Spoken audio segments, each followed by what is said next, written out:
தேசத்தின் குரல் நேயர்களுக்கு வணக்கம். இன்று இந்தியாவின் இதயம் என்று சொல்லப்படுகிற டெல்லியின் ஜந்தர் மந்தர் பகுதியில் என்ன நடைபெற்று கொண்டிருக்கிறது என்றால், ஜனநாயகத்தின் குரல் வலை நெரிக்கப்பட்டு கொண்டிருக்கிறது. அமைதியான முறையில் ஒரு கோரிக்கையை முன்வைத்து போராடும் மாணவர்கள் மீது தடியடி நடத்தப்படுகிறது.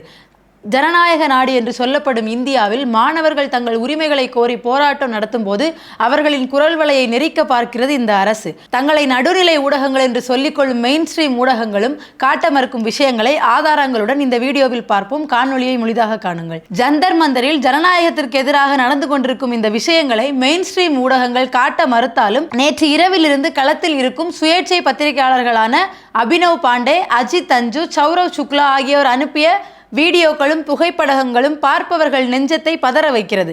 பாராளுமன்றத்தின் கதவுகள் பூட்டப்பட்டிருக்கிறது. சின்ன சின்ன சிவில் சர்வீசஸ் இடங்கள் கூட பூட்டப்பட்டு முழுமையான பாதுகாப்பு அரசாங்கத்திற்கு வழங்கப்படுகிறது. ஆனால் அரசாங்கத்தை எதிர்த்து ஒரு நியாயமான கோரிக்கையை முன்வைத்து போராடும் மாணவர்களுக்கு இந்த காவல்துறையும் இந்த அரசாங்கமும் கொடுக்கும் பரிசுதான் தடியடியும், கண்ணீர் புகைக்குண்டு வீச்சும், துப்பாக்கிச் சூடும். துப்பாக்கிச் சூடு இன்னும் நடத்தப்படவில்லை என்றாலும் துப்பாக்கிச் சூடு நடத்துவதற்கான முழு ஆயுதங்களுடன் களத்தில் இருக்கிறது ஆளும் பாஜக அரசு. பாஜக அரசுக்கு உறுதுணையாக இருக்கிறது காவல்துறை. ஜந்தர் மந்தரில் நமது நாட்டின் எதிர்கால தூண்களான மாணவர்கள் கல்வித்துறையில் நடக்கும் முறைகேடுகளை எதிர்த்து, நீட் தேர்வில் நடக்கும் பேப்பர் லீக், முறைகேடுகள், ஊழல், இந்த மாதிரியான விஷயங்களை எதிர்த்து போராட்டம் பண்ணும்போது அவங்களோட குரல் வலையை நெரிக்கிறதுக்காக பாஜக அரசு என்னென்ன மாதிரியான விஷயங்களை செய்துன்னு பார்க்கும்போதே பார்க்கிறவங்களோட நெஞ்சமெல்லாம் பதைக்கிற அளவுக்கு இருக்கு. ஒரு ஜனநாயக நாட்டில் ஒரு அமைதியான கோரிக்கையை முன் வச்சு போராட இடம் இல்லையா? ஆனா ஆளும் அரசாங்கம் இப்படி ஒரு முடிவை, அந்த மாணவர்களை அடக்கியே ஆகணுங்கிற ஒரு முடிவை எடுத்ததுக்கு அப்புறம் தான் மாணவர்களுக்கான ஆதரவு பல்வேறு பகுதிகளில் இருந்து அதிகமாயிட்டு இருக்கு. எந்த அளவுக்குனா, சுத்தி இருக்கிற பல்வேறு மாநிலங்கள்ல இருந்து டிராக்டர்லையும் வண்டிகளையும் வர்ற மாணவர்களை தடுத்து நிறுத்தி எல்லையிலேயே கைது செய்து காவல் பட, அந்த அளவுக்கு மாணவர்கள் போராட்டம் மேல இந்த அரசுக்கு ஒரு புதிய பயம் வந்திருக்கு. டெல்லி முழுவதும் ரொம்ப பரபரப்பா இருக்கு. மோடி அவர்கள் திடீர்னு பாராளுமன்றத்திலிருந்து வெளியேறாரு. அமித்ஷா அவர்கள் இன்னைக்கு நாள் முழுக்க தர்மேந்திர பிரதான் அவர்களுடனும் மேலும் 5-6 கேபினெட் அமைச்சர்களுடன் ஒரு முக்கியமான மீட்டிங்ல ஈடுபட்டு இருக்காரு. ஒரு அளவுக்கு பேச்சுவார்த்தைக்கு நாங்க வர்றோம் அப்படின்னு இறங்கி வந்திருக்காங்க. இன்னொன்னு, இந்த பாதுகாப்புகள்லாம் எதுக்காக இவ்வளோ போலீஸ் குமிக்கப்பட்டிருக்கு? முக்கியமா அந்த இடங்கள்ல 3 அடுக்கு பாதுகாப்பு கொடுத்திருக்காங்க. டெல்லியோட போலீஸ் அந்த இடத்துல இருக்காங்க, சிஆர்பிஎஃப் இருக்காங்க, ஆர்ஏஎஃப் படைகள் குமிக்கப்பட்டிருக்கு. முதல் லேயர்ல ஆர்ஏஎஃப், 2வது லேயர்ல டெல்லி கமாண்டோ, 3வது லேயர்ல சிஆர்பிஎஃப், இப்படி 3 லேயர் பாதுகாப்பு அடுக்கு கொடுத்திருக்காங்க.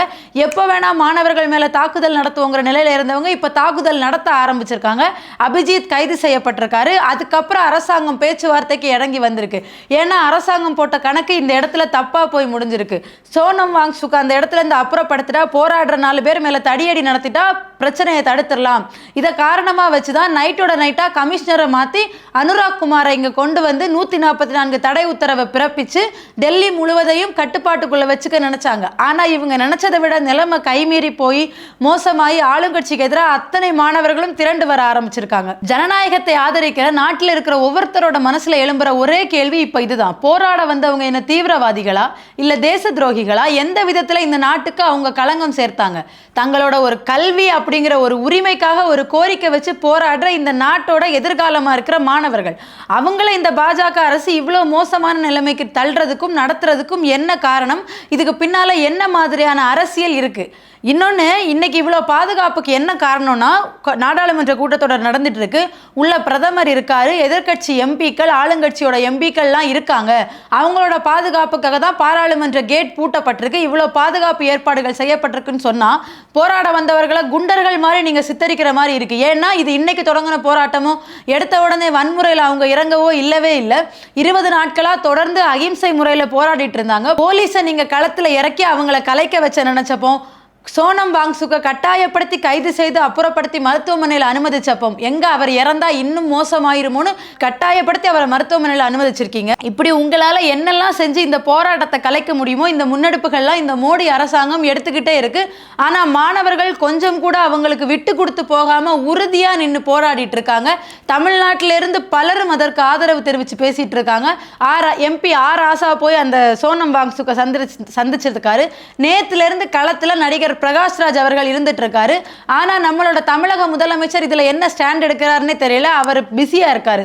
கோட் மாற்றுறதுலையும் கண்ணாடி மாற்றுறதுலையும் அவர் கேஷுவலாக கார் வச்சு விளையாடுறதுலையும் ரொம்ப பிஸியாக இருந்துட்டு இருக்க காரணத்தினால அவரால் இதுக்குள்ளெல்லாம் வர முடியல. இப்போ இந்த போராட்டம், இந்த ஒன்றிய அரசு யாருக்கும் பணிய மாட்டேன், விவசாயிகள் போராட்டம் நடத்தினா கூட கார் ஏற்றி கொல்லுவேன்னு கொன்றிருக்காங்க. இந்த அரசாங்கத்தை இன்னைக்கு பேச்சுவார்த்தைக்கு இறங்கி வர வச்சு பணிய வச்சது சாதாரண ஒரு மாணவர்கள்.